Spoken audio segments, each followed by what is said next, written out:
Apa itu PSAK Syariah 103? PSAK Syariah 103 membahas tentang akad salam. Transaksi salam pertama kali diterbitkannya mengenai akuntansi salam yaitu PSAK 59 tentang pengukuran dan pengakuan salam dan salam paralel yang disempurnakan oleh PSAK 103. Definisi akad salam tersendiri adalah suatu kegiatan jual beli yang dilakukan oleh dua pihak, di mana pembelian barang tersebut pembayarannya dilakukan di awal dan penyerahan barangnya dilakukan di kemudian hari. Yang selanjutnya adalah salam paralel, merupakan jual beli barang yang melibatkan dua transaksi salam. Dalam hal ini, transaksi salam pertama dilakukan antara nasabah dengan bank, sedangkan transaksi salam kedua dilakukan antara bank dengan petani atau pemasok.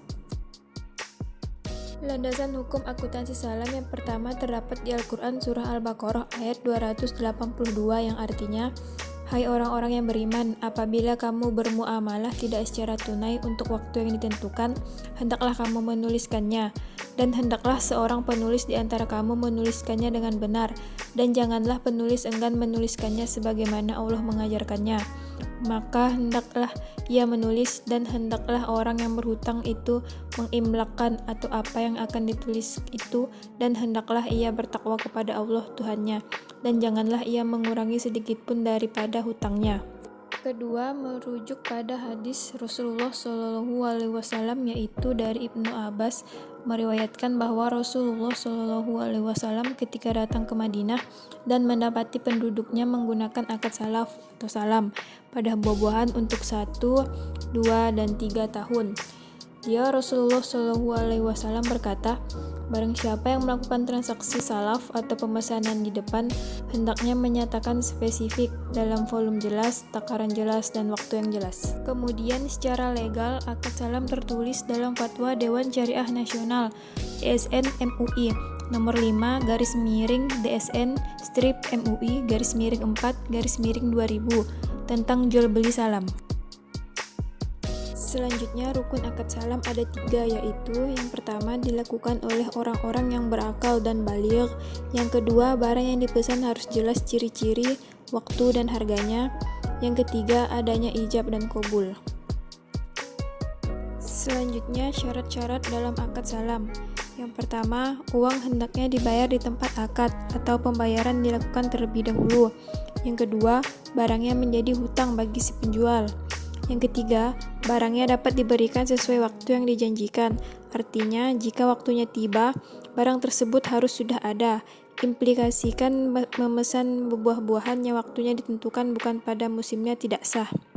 Yang keempat, ukuran barang jelas, baik takaran, timbangan, ataupun bilangannya, menurut kebiasaan cara menjual barang semacam itu. Yang kelima, diketahui dan disebutkan sifat-sifat dan macam barangnya. Sifat-sifat ini harus jelas sehingga tidak ada keraguan yang akan mengakibatkan perselisihan antara penjual dan pembeli. Yang keenam, disebutkan tempat menerimanya. Pengakuan dan pengukuran akuntansi salam. Kita akan membahas akuntansi untuk pembeli terlebih dahulu. Yang pertama, piutang salam diakui pada saat modal usaha salam dibayarkan atau dialihkan kepada penjual. Yang kedua, modal usaha salam dapat berupa kas dan aset non-kas. Modal usaha salam dalam bentuk kas diukur sebesar jumlah yang dibayarkan, sedangkan modal usaha dalam bentuk aset non-kas diukur sebesar nilai wajar. Selisih antara nilai wajar dan nilai tercatat modal usaha non-kas yang diserahkan diakui sebagai keuntungan atau kerugian pada saat penyerahan modal tersebut. Yang ketiga, penerimaan barang pesanan diakui dan diukur sebagai berikut. Yang pertama, jika barang pesanan sesuai dengan akad dinilai sesuai nilai yang disepakati. Yang kedua, jika barang pesanan berbeda kualitasnya. Ini dibagi lagi menjadi 2, yaitu barang pesanan yang diterima diukur sesuai dengan nilai akad jika nilai pasar atau nilai wajar jika nilai pasar tidak tersedia dari barang pesanan yang diterima nilainya sama atau lebih tinggi daripada nilai barang pesanan yang tercantum dalam akad. Yang kedua, barang pesanan yang diterima diukur sesuai nilai pasar atau nilai wajar jika nilai pasar tidak tersedia pada saat diterima dan selisihnya diakui sebagai kerugian. Jika nilai pasar dari barang pesanan lebih rendah daripada nilai barang pesanan yang tercantum dalam akad. Yang ketiga yaitu jika pembeli tidak menerima sebagian atau seluruh barang pesanan pada tanggal jatuh tempo pengiriman. Ini dibagi menjadi 3, yaitu jika tanggal pengiriman diperpanjang, nilai tercatat piutang salam sebesar sebagian yang belum dipenuhi tetap sesuai dengan nilai yang tercantum dalam akad. Jika akad salam dibatalkan sebagian atau seluruhnya, piutang salam berubah menjadi piutang yang harus dilunasi oleh penjual sebesar bagian yang tidak dapat dipenuhi. Dan jika akad salam dibatalkan sebagian atau seluruh dan pembeli mempunyai jaminan atas barang pesanan serta hasil penjualan jaminan tersebut lebih kecil dari nilai piutang salam, selisih antara nilai tercatat piutang salam dan hasil penjualan jaminan tersebut diakui sebagai piutang kepada penjual yang telah jatuh tempo. Sebaliknya, jika hasil penjualan jaminan tersebut lebih besar daripada nilai tercatat piutang salam, selisihnya menjadi hak penjual. Yang keempat, pembeli dapat mengenakan denda kepada penjual. Denda hanya boleh dikenakan kepada penjual yang mampu menyelesaikan kewajibannya, tetapi sengaja tidak melakukannya. Hal ini tidak berlaku bagi penjual yang tidak mampu menunaikan kewajibannya kepada force majeure. Denda dikenakan jika penjual lalai dalam melakukan kewajibannya sesuai dengan akad, dan denda yang diterima diakui sebagai bagian dana kebajikan. Yang terakhir, barang pesanan yang telah diterima diakui sebagai persediaan. Pada akhir periode pelaporan keuangan, persediaan yang diperoleh melalui transaksi salam diukur sebesar nilai terendah biaya perolehan atau nilai bersih yang didapat dan direalisasi. Apabila nilai bersih yang dapat direalisasi lebih rendah daripada biaya perolehan, selisihnya diakui sebagai kerugian.